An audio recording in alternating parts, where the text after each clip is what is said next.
Okay, here we go. Everybody ready? Let me hear it. Everybody ready? Okay. Welcome to the 2023 Exeter LitFest. My name is Renee Allen Hitzrow. I'm the founder of the fest. Thank you. At our website, ExeterLitFest.com, you can get on the mailing list and find out about events like this. You can also donate to us through a button, because we are a 501c3 nonprofit as of 2 years ago. I'm going to give you a little history of the LitFest, and then I'm going to introduce our board members, and then I'm going to turn it over to what you're all here to see, the keynote speaker. So the history of the LitFest is this. For a number of years, I had been thinking that this town should just have a festival. And then I finally got together some people and said, maybe we should do a festival, and if we can't manage to do that, at least we can do a literary walking trail map. And so we got together, we did the literary map, and that was in 2018. So in 2019, we decided to host a festival and see how that would go, because we had a bunch of local authors around here. So we invited this guy, Dan Brown, to be our keynote speaker, and he drove over from the next town. So we were off to a good start. And we were all planned for the next festival. It was going to be great. And it was like the week of COVID shutdown. So there was no festival that year, but the following year we had an online festival, and one of our keynote speakers from the previous year generously agreed to live stream from her ESPN cubicle as our keynote speaker, and that was hometown girl Victoria Arlen. Last year we had an in-person event, but you know, it was on the cusp. Do you go out? Do you not? Do you wear a mask? Do you open the windows? Do we hold it outside? Anyway, we did it here. And one of the main things we did last year was we held the 200th birthday party for a local black abolitionist poet, James Monroe Whitfield, who published a book of poems in 1853. He was born here in Exeter, so we had kind of a big birthday party with cake and chocolates for him. And this year, of course, we have Rabia.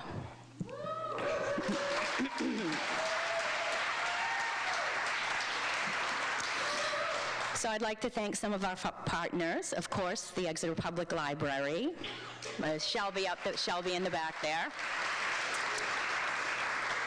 The Word Barn, where we host some of our events in the fall, like story hours. Water Street Bookstore, of course, who gets the talent. And then various other entities around town, like the Chamber of Commerce and all the restaurants, the Exeter Inn, Mila, where we had our Gatsby party last night. Huh?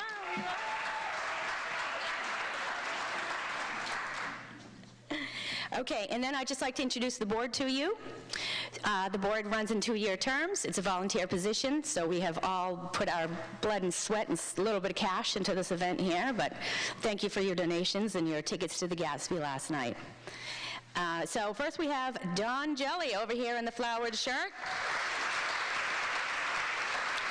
It was Dawn's idea to do a speakeasy and get that whole thing together, and her husband Eric made that really awesome Rolls Royce.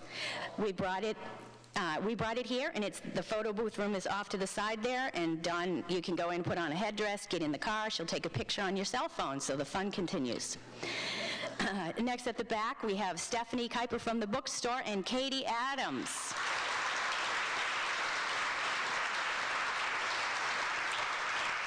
And then somewhere around here, we have the illustrious Jack Herney. I don't know where he's, okay, Jack. Jack is the vice president, thank you. And Peg Aronian is our treasurer. She's out, she just had a knee surgery and couldn't quite make it. So, but thank you to Peg for volunteering. Maggie Dietz is also on our committee. She could not be here today, but she sent in her husband in her place, and his name is Todd Heron. He's going to be moderating the poetry upstairs. Upstairs we have an art gallery set up with some portraits of famous literary figures painted by Bruce Jones in town. So you go upstairs, if you're going to see any of the programs, you'll also see an art show up there. And then Last but not least, we have the unsinkable Lara Bricker.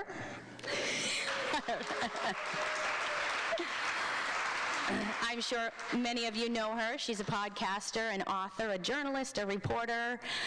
She's in a scooter club, and she is also known as the Crazy Cat Lady of Exeter. So put your hands together for Lara, please. Good job, good job. Unsinkable. Wow, unsinkable, I like that. Welcome, this is so exciting. I am so thrilled to see so many people out there. To see our keynote speaker, I am so happy to announce that Rabia Chaudry has come to Exeter. When she agreed to come, I was just beside myself. So for those who aren't familiar, I'm sure you are, Rabia is an attorney, advocate, and author of the New York Times best-selling book, Adnan's Story, and her critically acclaimed second book, Fatty Fatty Boom Boom, a memoir of food, fat, and family. She is the executive producer of the HBO documentary series, The Case Against Adnan Syed, and also the co-producer and host of the podcasts Undisclosed,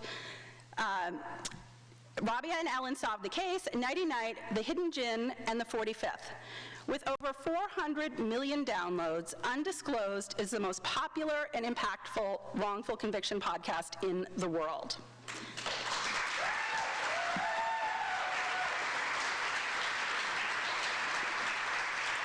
Which, as a former defense investigator, is a cause near and dear to my heart, and just one more reason I love Rabia. But on to Fatty Fatty Boom Boom is a deeply personal story. According to family lore, when Rabia and her family returned to Pakistan for their first visit since moving to the United States, 2-year-old Rabia was more than just a pudgy toddler. Dada Abu, her fit and sprightly grandfather, attempted to pick her up, but had to put her straight back down. Demanding of Chaudry's mother, "What have you done to her?" The answer was 2 full bottles of half and half per day, frozen butter sticks to gnaw on, and lots of American processed foods. And yet, despite her parents plying her with all the wrong foods as they discovered Burger King and Dairy Queen, they were highly concerned for the future of their larger-sized daughter. How would she ever find a suitable husband? There was merciless teasing by uncles, cousins, and kids at school, but Rabia always loved food too much to hold a grudge against it. Soon, she would leave behind fast food and come to love the Pakistani foods of her heritage, learning to cook them with wholesome ingredients and eat them in moderation. At once, a love letter in this book with recipes, and also in your chairs, you all got Rabia's chai, which she made in her very own house, so it legit is Rabia's chai, to fresh roti, chicken, ghee, and all sorts of other often hilarious discussions of life in a Muslim immigrant family. Fatty Fatty Boom Boom is a searingly honest portrait of a woman grappling with a body that gets the job done, but that refuses to meet the expectations of others. Her memoir offers readers a relatable and powerful voice on the controversial topic of body image, one that dispenses with the politics and gets to what every woman who has ever struggled with weight will relate to. And now I am so pleased to introduce my friend Rabia Chaudry to you in Exeter.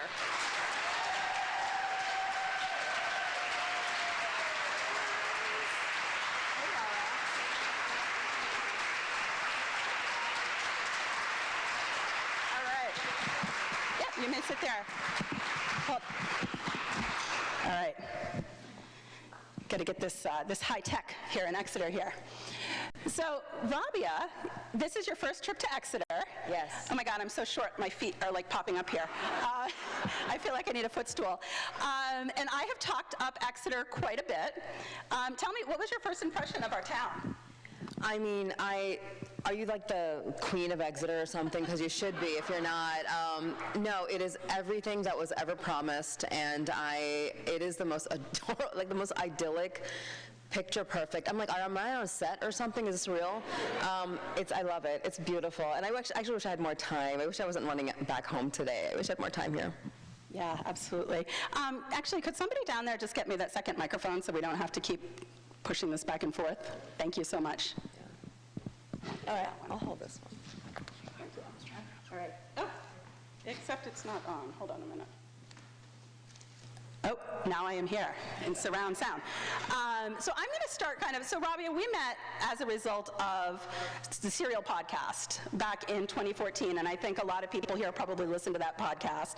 And Crime Writers On, the podcast I'm in, actually used to be Crime Writers on Serial. So we've been following this case for a long time, and I know it's at the end of Fatty Fatty Boom Boom, but I feel like after the last week we really need to talk about Adnan Syed. So Adnan was 17 when he was arrested. You'd known him since he was 12. He was your little brother's best friend. Really good kid, so much so that you wanted your brother not to corrupt Adnan. And Yeah, I would tell my brother, stay away from him. You are a jerk, and he is a sweet kid. You're going to corrupt him. So Adnan, you've advocated for him tirelessly. He was finally released from prison September of 2022, and you've spent a lot of time with him since he was released with your family. And last week, there was big news in the case. Can you just tell us what happened in his case last week and how you're feeling about going forward?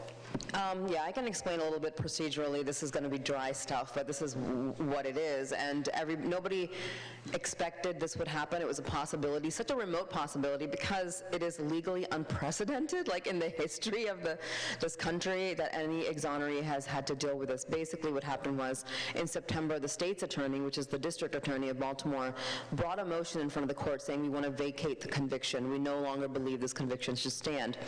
On that day, the judge held a hearing, and the victim's family sent a lawyer, and they filed their own motion, and the motion was to postpone the hearing. They said, we did not get enough notice, and we are entitled to reasonable notice. Reasonable is literally the language in the statute. I think there's no definition for it, but they had been told about a week before about the hearing. They're in California, and they said it wasn't enough time. The judge at the hearing said, what we're going to do is we're going to recess the court. We're going to wait until the brother of the victim can get on a Zoom call and give him as much time as he needs, but we're not going to postpone this hearing. Because they had the notice that they were entitled to. And we did that. We waited a couple of hours, and Lee Young, the victim's brother, got on the Zoom call, and he spoke for about 45 minutes, and that was the end of that. And then the judge ruled on our motion, or the state's motion, and vacated the conviction, and Adnan walked out, and that's all the great footage everybody's seen, you know. The victim's family, because their motion was denied to postpone, immediately appealed the denial of that motion to the Intermediate Appellate Court. But before they could even tell us whether or not they're going to accept it, the charges got dropped. So now we were like, oh, there's just the whole issue's moot, because how can the appellate court send this back down for the whole thing to be done over again? How can a judge decide whether or not to vacate a conviction when charges have been dropped? He would have to be re-indicted, reconvicted, no lawyer could figure out what was going to happen. Well, the court this past week issued a ruling that nobody could have seen coming, because they literally made it up. They made it up. They said that the state's attorney dropping the charges 3 weeks after the conviction was vacated was a nullity. It's like it never happened. We're going to pretend like it never happened. They independently undid the actions of a state executive on an issue that wasn't even before them. I mean, it's clearly like an illegal, unconstitutional thing that the court did here. And then they said, we're reinstating the conviction, we're going to send this back, we're going to do the whole hearing over, and so the family can be present. I did an Instagram Live about this earlier in the week, and I said, I just want to note for the record that in 24 years, I've missed one hearing, and that was actually the hearing in September on this, or a couple of months ago on this. Otherwise, I've never missed a hearing, and their family has never attended a hearing. What the court also did in this ruling said that we are going to affirm their right to attend the hearing, but they do not have a right to speak at the hearing, which is very odd. So are they going to come from California to attend this hearing all over again, but not be able to say a word? It's a bad ruling for victims' rights. It's a bad ruling for defendants. It's terrible for exoneration work, because you can work for decades to exonerate somebody, and a court can decide, we're just going to reinstate everything. What are you going to do? So that's what's going on, and we have two options now. We can do the hearing over, like the court has said, but that means that this precedent, this awful legal precedent stands, or we can challenge it up the appellate ladder and spend years more on this. They are both not great options. Yeah. But I have every confidence that either way the result will be Adnan is going to continue to have his freedom. Yeah. How's Adnan holding up? I mean, he's doing well. I mean, Adnan has always been the kind of person who, like, in the darkest times always sees the silver lining, and he's always the one who's reassuring everybody else it'll be fine. He's fine, and I spoke on the day of the ruling to him, and, you know, it's his first Ramadan at home since he was 17. I'm like, live your life. He's fasting. He's working for Georgetown University, where I'm like, listen, they'd never give me a job, so you're lucky. He's doing pretty good, considering, you know what I mean? He's doing incredible work supporting exoneration work at Georgetown University, and so he's doing good. So I'm going to segue here, but I just had this thought. So Adnan obviously has been in prison all these years. Your book is about food. You've spent so much time with him since he was released. What did you make for him when he was released from prison? I know you're a wonderful cook, Rabia. It has been a struggle with Adnan, I gotta say, because it's like trying to feed the palate of a 17-year-old white kid. Not even a Pakistani kid, because for 24 years he was deprived of like cumin and garam masala and cardamom and the things that we use in our chilies, you know? So he's like, can I just get turkey and mayo on white bread? I'm like, I made kebabs and grilled like chicken, you know? So he is slowly, we are trying to bring him back to his roots. But it's a struggle, because we're always like, we're gonna meet up at this Pakistani restaurant, and he's like, can we just go to like Arby's or something? He'll get there. It's in his blood. Yeah. We'll find him again. Yeah, that's great. So Fatty Fatty Boom Boom was one of the nicknames your family had for you growing up, and now the title of the book, and it's a very personal story. I'm wondering if you can talk about what made you feel like you were ready to tell such a personal story. Yeah, this is look, I mean, as soon as the non-story was published, and, you know, it did really well, and critically it did well, and commercially as well, and, you know, the publisher and agent were like, what are you going to write next? And I was like, this book nearly killed me. I mean, like, I didn't have a research assistant. I did all the research myself. It was so fact-heavy, and I had to, you know, fact-check everything. And so I said, first I need a little time. You know, I need a couple of years just to get over this book. And then I thought, what can I write that I don't have to research anything on? It's like, oh, a memoir. I don't got to research anything. It's all in my head. And then the question was like, what kind of memoir, right? Like, I could have written about like my work, but a lot of my work was public-facing, even before the Adnan stuff. I did a lot of advocacy in the American Muslim community that was public-facing. I've written a lot about it. I've written a lot about civil rights issues since 9/11. So I said, what's the story I haven't told? And I said, this is the story, and this is the story that has haunted me, plagued me, been with me my entire, like, ever since I can remember my earliest memory, because I was a heavy baby, and I have been a heavy child, and a heavy adult, and it has just, and also I realized that this is probably a story that's going to resonate with so many people, because there's never a time, like when I get together with my girlfriends, any group of girlfriends, I have lots of different groups, all we talk about is what are we going to eat next and how do we lose weight? Like that is this continuous cycle. I know you all know what I'm talking about. That's all we ever talk about. And these things are so deeply connected. And you know, so many of my like family, like my most cherished family memories are food stories. So that's just how this call came about. I said, and I remember about 10 years ago, I was talking to a friend who was an editor of a pretty prominent online magazine. She said, she's like, you're always talking about like what you're trying next and what diet you're on and what you're doing. Would you write about this? And I said, no, it's too painful. It's too personal. I would have to be, I couldn't do it. But when I started writing the book 4 years ago, I had finally gotten to a place where I felt like at 44, I had figured out my body. I finally became friends with it, and I was ready to write about it. And so that process of writing, was that, I'm assuming, pretty therapeutic for you to get that all out? Was it cathartic? What was that process like? Yeah, it's a good thing I have had a therapist for a number of years now. It was good to have a therapist, you know, but actually, it was actually kind of revelatory, because as I was writing, and I don't journal, I'm not a person who journals, but it was kind of like the reverse journaling, and I was connecting dots that I had never connected before. It was like solving little mysteries. I'm like, oh my God, that's why my mother did X, Y, Z, because I didn't realize why she was acting a certain way until like I started writing like the history, like, you know what I mean? And I started with my parents, like kind of their backgrounds and them getting married and me coming into the picture. And so yeah, no, it wasn't, It wasn't cathartic. It was cathartic only in that, like, I feel like I figured a lot of stuff out. Yeah. Yeah, and it gave me a lot of compassion for people in my life who otherwise I had some resentment for because they were always kind of judgmental with me and stuff, and I realized everybody's got their own baggage. Yeah. Yeah, absolutely. And speaking of that, people you felt resentment toward, I think one of the things that was really hard for me in reading this book was hearing how for so many years, so many people in your life were saying things about your weight and how you looked and how this was going to affect you. And you said you don't feel like your family had malice toward you, but how did you reconcile that? And I don't know if that was part of the process of writing the book or if you always felt like this was from love, what they were saying about your weight. Oh yeah, I mean, with my parents, it was always a very loving concern. And you know the family from My Big Fat Greek Wedding?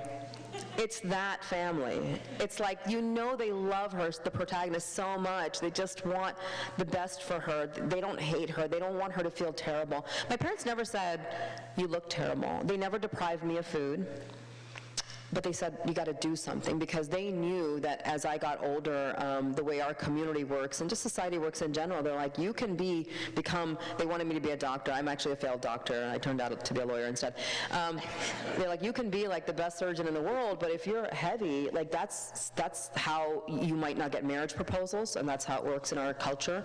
And you know, people will just not value you and see the rest of the goodness and everything that you have to bring to the world. They're just going to judge you, and that's going to stop there.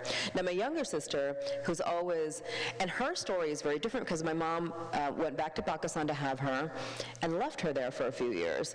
And so her childhood palette was so different. When she came to America, I wanted cookies and she would want oranges. And I'd be like, what kind of kid is this? Like, but she's always been naturally very slender. And so for her, as we became teenagers and got older, she's 2 years younger than me, the things she would say always were very judgmental, because she really, like much of the world, was like, your weight is a matter, it's like a moral judgment. It's a matter of your lack of self-discipline. You just got to eat less. It's just, you know what I mean? And she never kind of understood that, and I never understood that it wasn't really even about that. Mm-hmm. It's not about calories in, calories out. It's a lie. It's a lie. Mm-hmm. So we got to talk about food. I'm a huge cook. My friends can attest to it. I cook for everybody.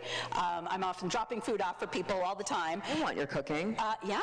Next time you come to Exeter, Rabia, I will cook you up a Bricker special. Something from my repertoire of recipes. So I would like, for those of us who aren't familiar with Pakistani food, if you could kind of talk about what some of your favorite recipes are and sort of what the spices are and what this food really represents and what this includes. Yeah, I don't even know if most people know where Pakistan is. Pakistan is a country that was part of India, and then in 1947 got its independence. And it is, if you were to look at like the Indian subcontinent, it's like in the top northwest part of it. And so on one side we are bordered by like Iran and Afghanistan and the Silk, and then China on top, and the Silk Road runs through it. And India is massive, right? Massive compared to Pakistan. But I always recognize that people are familiar with Indian food, and when you go to an Indian restaurant, what you're mostly eating is North Indian food. You're not eating South, which is South Indian food is a completely different cuisine. You're eating North Indian food, which has some overlap with Pakistan, because Pakistan's in that region, but we eat a lot of meat, and Indian food is a lot more vegetarian, and so we do meat really well, because we have all that influence from Afghanistan and Iran, and we do a lot of kebabs. And so I wanted to take an opportunity in this book to really kind of distinguish Pakistani cuisine from Indian cuisine. If you go to a Pakistani restaurant, you're going to find dishes you'll never find on an Indian restaurant, and vice versa. If you can manage to find a Pakistani restaurant out here, please give it a shot, and order like meat. And if you're a vegetarian, I'm sorry, don't go. Just stay home. Just go to an Indian restaurant instead. We use a lot of the spices that are found in North Indian foods as well, but ginger, chilies, garlic, red chili, cumin, cardamom, black cumin, white cumin. I mean, it's a lot. I have How big's your spice cabinet? I have 2. Oh. And I probably have, I don't know, maybe over 100 different kinds of spices. Oh, wow. Yeah, and at least, and different combinations, because you make different combinations to make, the garam masala is a different, you make certain masalas that are different combinations of spices, and Yeah, I mean, like, it's the food stories are, I had to fight my editor to put 10 recipes in the back of the book, because she's like, I don't understand, is this a weight loss memoir, is it a cookbook? I'm like, it's all of it, just put it in there. And I had to fight her to do it, but I'm so glad I did, because the truth is, if I am literally making if I have like a cup of chai that I tweet, I get like 15 requests for the recipe. I was like, I can't write a book where I'm talking about all these foods and I don't give a recipe. People are gonna hate me.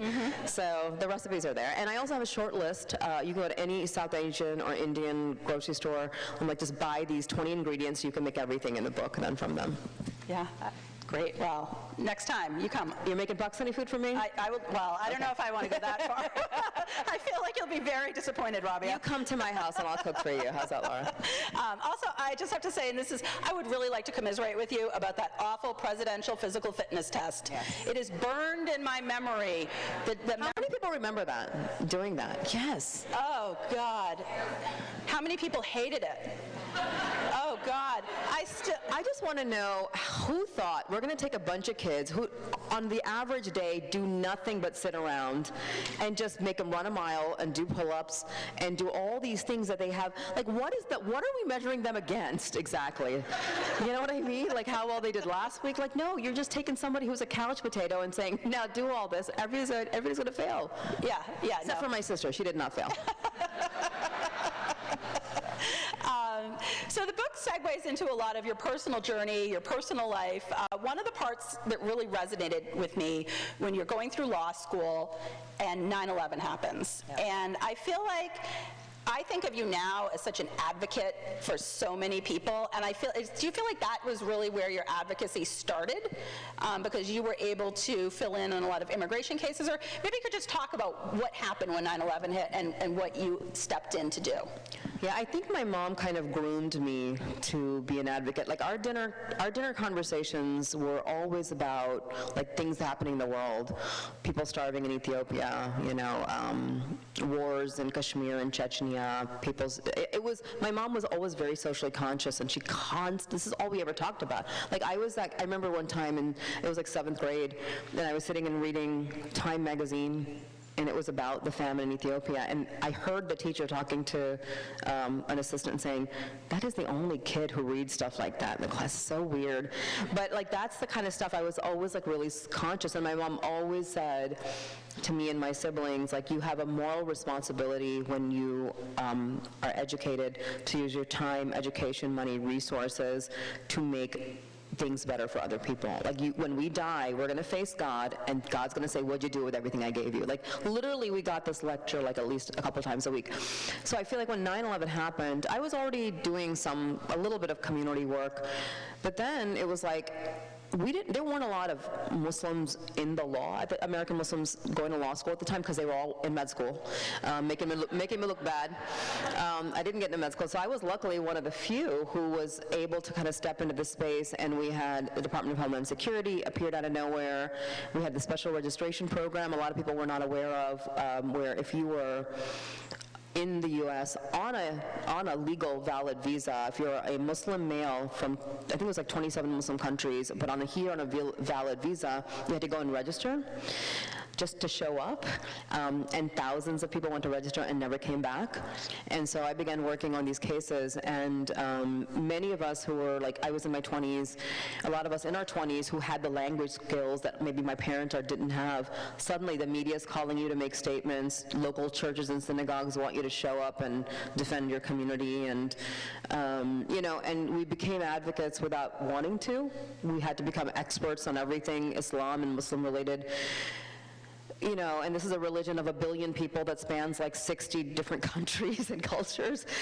It was a lot, and I hope somebody is able to tell that story one day, because we all, like in the last 20 odd years, have grown into this. And so when Serial happened, like I had already had about 15 years of experience, public speaking, writing, doing advocacy work. Social media was a new phenomena. So I kind of had all these tools in my arsenal, and so when Serial ended, I was like, I can do this. We can keep this story going. Yeah, and speaking of advocacy, I'm jumping ahead here. You just worked on a wrongful conviction case here in New Hampshire. A few years ago. Well, my brain is a little scattered sometimes, Rabia. Jason Carroll, and that is a case that the Innocence Project of New England took on, and they believe this is, I think, is it New Hampshire's only wrongful conviction that they are working on at this point? You know, it's fascinating. So the Innocence Project of New England reached out to me like 5 years ago and said, we have this case. And I said, I took a look and I said, yeah, I'm really interested in it. It's a fascinating case. And they said, you know, New Hampshire has a legal culture in which it believes that wrongful convictions don't take place here. We get everything right. I was like, what? What? I was Live like, free or die, New Hampshire. Yeah, and they're like, you know, and they told me that there's never been like an actual exoneration in New Hampshire. And I said, how is this even possible? And so, you know, so I spent about 18 months to 2 years, I can't remember, like investigating the case and going through the case files and doing all that stuff. And our final season of Undisclosed was the Jason Carroll case. It's a tragic case, and you know, it is continuing to be reported, investigated through Bear Brook Season 2. Yay for Bear Brook. Yes. Amazing local production. And I have every hope that, I have recently learned that the state's attorney, district attorney, is pushing back on getting DNA testing done in the case, which I just want to say, no state authority should ever fight DNA testing in a case, because all that means is you don't want the truth, right? Why don't you want the truth? A lot of exoneration cases come from the 80s and 90s when DNA testing wasn't happening or it wasn't very sophisticated. So now when you've got all the physical evidence from that case and you can go back and actually figure things out, why would you fight it? And so I would say that if you have somebody in power who's fighting it, you might want to get someone else elected in that position. Yes, absolutely. Find out who that person is. Get that DNA tested for Jason Carroll. Yes, absolutely. So going back to your memoir, Rabia, when I think of you, you are like one of the most accomplished women that I know, and there's a part in this where you're talking about your first marriage, and it was a very difficult marriage, and it was abusive. And I'm wondering why you felt, or you wanted to include that in the book, and what you were hoping people were going to take from that, for you sharing that very personal. I mean, there was a part when you were going to leave your first husband, and he said, no one will even pay $10 for you. And this one line really stuck with me. His disgust fed my body like fertilizer. Like, that just hit me in the gut when I read that. So why was it important for you to talk about that in the book? And yeah, the first marriage, it's a trial run, right? Like, everybody knows that. But I mean, that marriage was deeply connected to the fact that I was raised with this perception of that nobody's going to want to marry you. Right? Nobody's going to want you. And so in college, I meet this young man, and he's interested, and he's from Pakistan, and he's educated, and the family's, and he wants to marry me. And I was like, holy crap, this guy wants to, like, I'm going to prove everybody wrong in my family. And so I jumped. I literally had never dated anybody before. He was my first and only romantic involvement, and I married him as soon as I could because I thought, I'm never getting this shot again. And, you know, I didn't know that he had been raised in a home in which his father had always been physically abusive to his mother. This is not something I ever saw. My dad was the sweetest teddy bear you could ever meet. I had never seen violence in the home.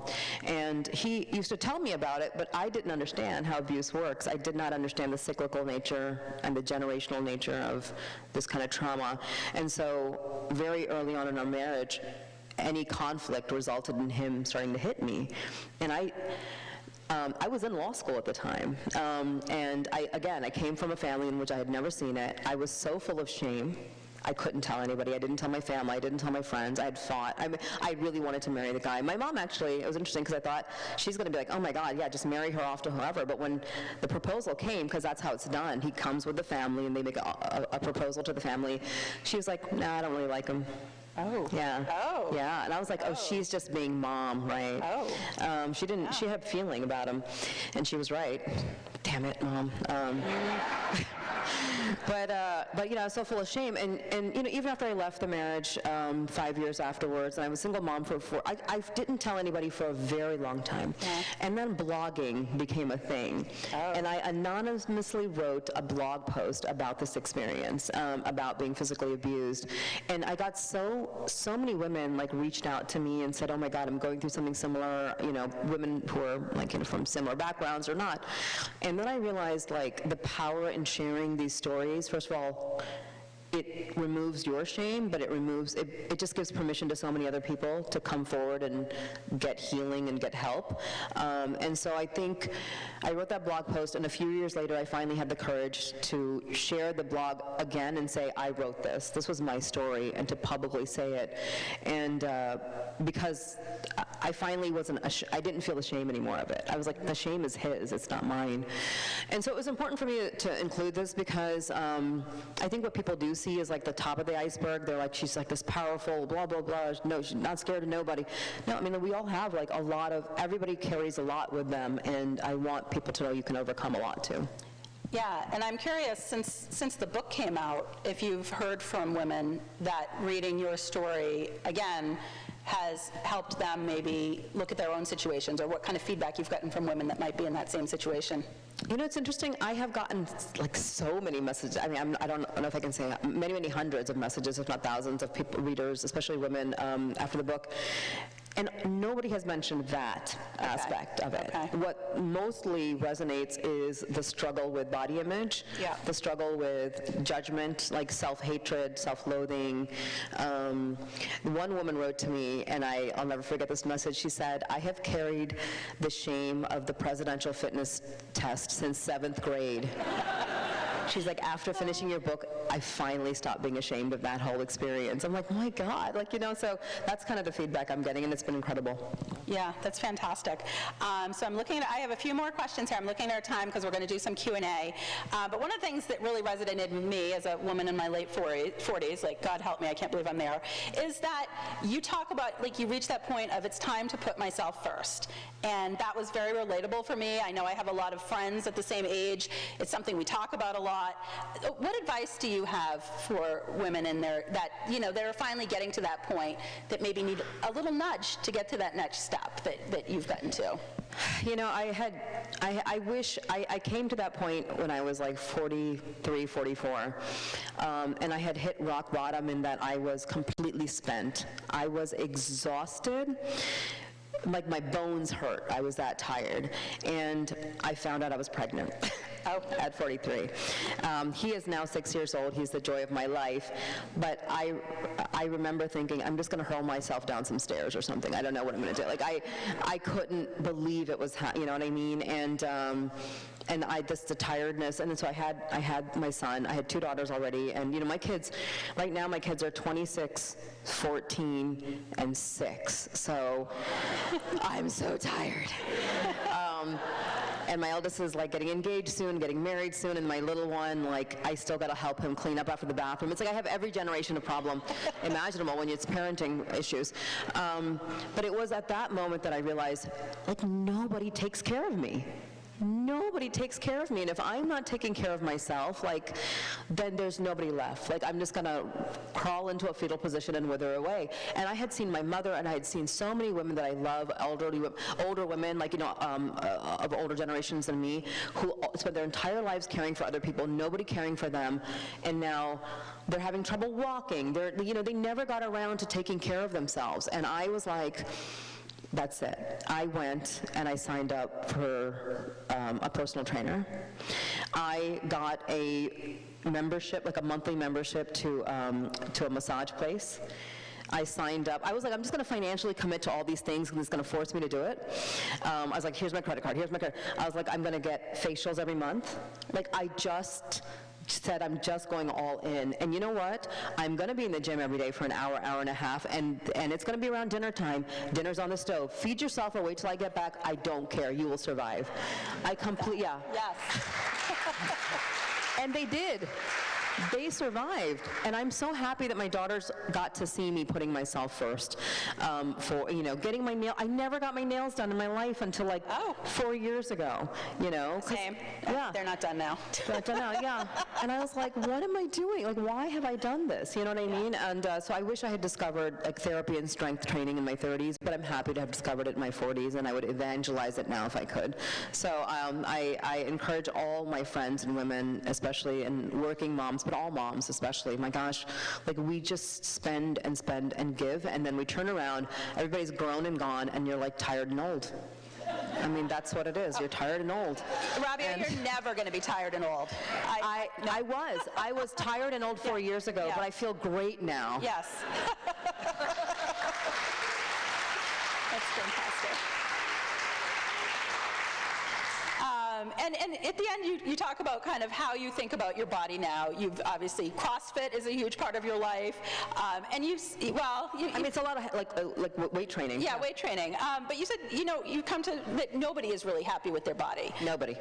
So where are you at now? And like, what's the takeaway in that area? Like your body image and what the message is to people that you want to take them from your book about that. For folks who have struggled in the same way and felt a lot of blame, like it's my fault that I can't get my body to look a certain way, or I can't diet, I don't have the discipline. Like, what I hope is when people read this book, they realize the realization I had over like all these years, which is we are putting poison in our bodies mostly. When my parents came here, they were excited young immigrants. The world was their oyster. They were like kids in a candy store. They never could have imagined that the foods they were leaving behind in Pakistan, and back home, what are you going to cook for dinner? Well, you're just going to go to the shop next door and see what's available today, and everything is seasonal, it's fresh. I want that chicken, slaughter it, I'm taking it home and cooking it tonight. And they thought that when they came to America, they're like, the food here is more hygienic, it's regulated, the government's going to make sure, look, it's got the vitamins, it's all got everything written on it. They thought that the diet, the American diet, is a much more superior diet to like their indigenous diet. And so that's why they were not able to understand why are all of us gaining weight and getting all these weight-related diseases, because we ate whatever we wanted in Pakistan, and nobody had a problem. And so they fed me anything and everything, and they couldn't understand. That's why they never deprived me of food, because they didn't think food was a problem. You know why they thought I was fat? They thought I was overweight because I read too much. They're like, she's always sitting in a corner and reading. It's not the food, because they came from a culture in which food didn't make you sick and fat. It just nourished you. And so the idea that, and billions of dollars are spent on convincing us that we don't know, we're doing it wrong. Now you got to deprive yourself of this and cut out this and eliminate this and be on a diet. And it's all lies, and it's made us just feel terrible about ourselves. It's deprived us of actual knowledge of our bodies and how they work, of how your metabolism works, of how all these chemicals and preservatives, what they're doing to us. And so I just hope people walk away with a better sense of self-awareness about that. It's all this external stuff that has put me in this position, and it's not a lack of self-discipline. It's not stop morally judging yourself for this. You know what I mean? That's what I hope people take away. To feel better about yourself. Absolutely. So I'm going to come out and, with my microphone, take some questions, and then Rabia is going to sign books at the back. And if you didn't get chai on your chair, I believe we have some more packets back there. Listen, that chai on your chair, I literally mixed it with my own hands in my kitchen. I mixed it in a bowl. I had packets made. All right. And I promised Laura months ago I'm bringing chai to Exeter, so yeah. All right. Raise your hand if you have a question for Rabia. Carrie. Thanks, Lara. Hi, Rabia. Thanks for coming. Hi, thanks for having me. I was wondering about your family in Pakistan, and because I read the book, and I feel like they're my characters now, and how many of them have read the book, if they've read the book, and what their reactions are. I love it. I had an amazing book tour. It's like 18 cities or something, and every stop I get this question, how does your family feel about the book? Nobody in my family reads. I can write whatever I want. Nobody in my family reads. This is actual truth. Everybody in my family has advanced copies of the book. They display them proudly. They show them off like it's like a souvenir. Nobody, my mom read the first 5 pages of the book, and the first 5 pages are about her and my father meeting. So ever since then, she said, "That book you wrote about me?" And I'm like, "Yeah, that book I wrote about you." She never got past the first 5 pages. My dad would have read it because he read my first book, but he passed away 3 months ago. I'm waiting for an opinion, but nobody's read the book, but they own it. All right, next. Oh. Hi, Rabia. Your passion and dedication to advocacy absolutely moves me to tears as an advocate myself. I can't explain how much that means to me. And as you probably know, being an advocate is sometimes exhausting. And I just want to know, like, what advice you may have for other advocates like me in trying to keep up that work and not letting it eat you alive. Yeah, this is a real problem for a lot of activists and advocates, like just the burnout, right? One thing I've noticed, especially with a lot of younger, look, I'm 48, I'll be 49 this year, so I've been doing this for a long time, but a lot of younger advocates, we're so overwhelmed with social media. Every issue in the entire world is in your face, and you feel like it's so overwhelming. I would feel overwhelmed if I was a young person, like, how am I going to fix everything from the environment to democracy to everything in between?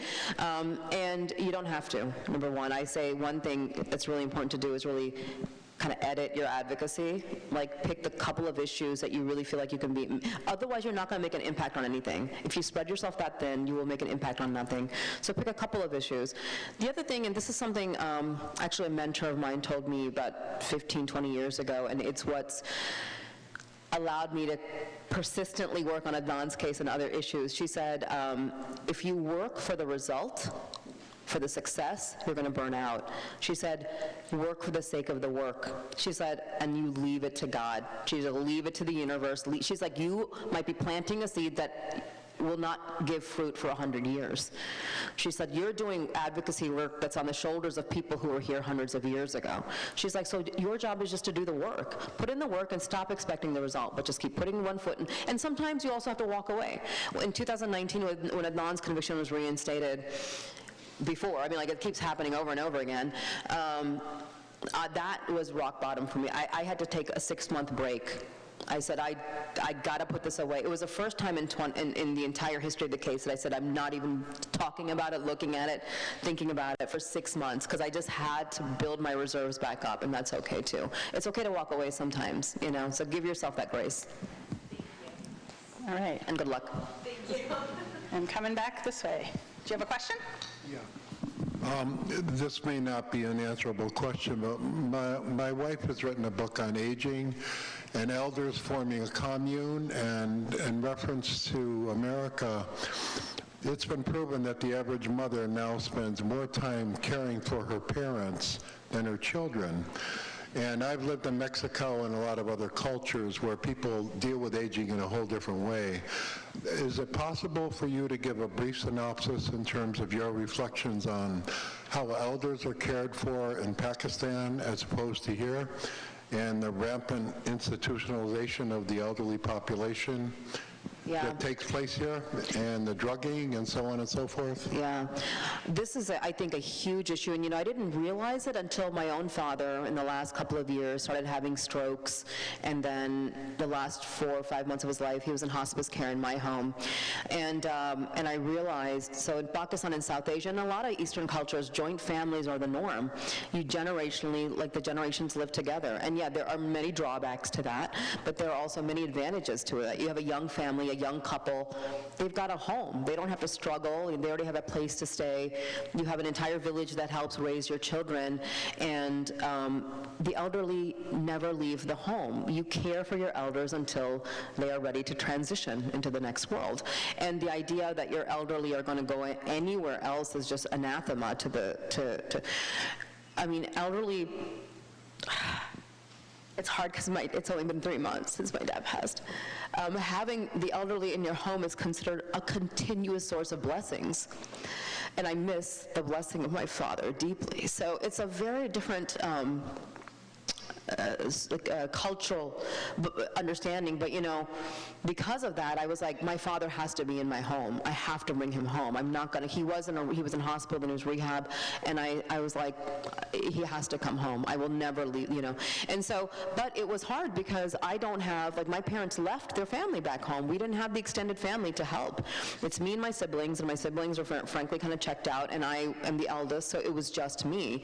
So I kind of felt the pressure of, like, what it's like to be, like, in a Western culture without all of this support. It was interesting, about a year ago, one of my father's nephews, who he was very close to, came from Pakistan for the first time. His kids are both doing PhDs here. So he just came to visit, and just seeing him and my dad, like, what it did for my dad's morale to have, like, one of his relatives from back home spend, like, a couple weeks with him, I realized the importance of that community, of your relatives and loved ones, and the neighborhood you've been in for 50 years, how important that is. I don't know. I mean, I feel like that's not something that can really be I just feel like there's no going back here in this country. It has become, institutionalization is the way to go, and then lifespans are longer and longer. I mean, it's just tragic to me. But I don't know if I mean, for me, I think about this for myself. I'm like, who's going to take care of me? And I'm like, I'm going back to Pakistan. In Pakistan, even if it's a third cousin removed, they're going to take care of you, because that is their God-given duty. That's just how it's going to be. All right, I think we've got one more question, just because we have other events coming up. Anybody out here? All right, maybe not. Maybe not. All right. Oh, Candy Dietz. This has nothing to do with the book, because I'm going to buy it and read it. I just want to know your secret for how your skin is so beautiful. I am wearing NARS foundation.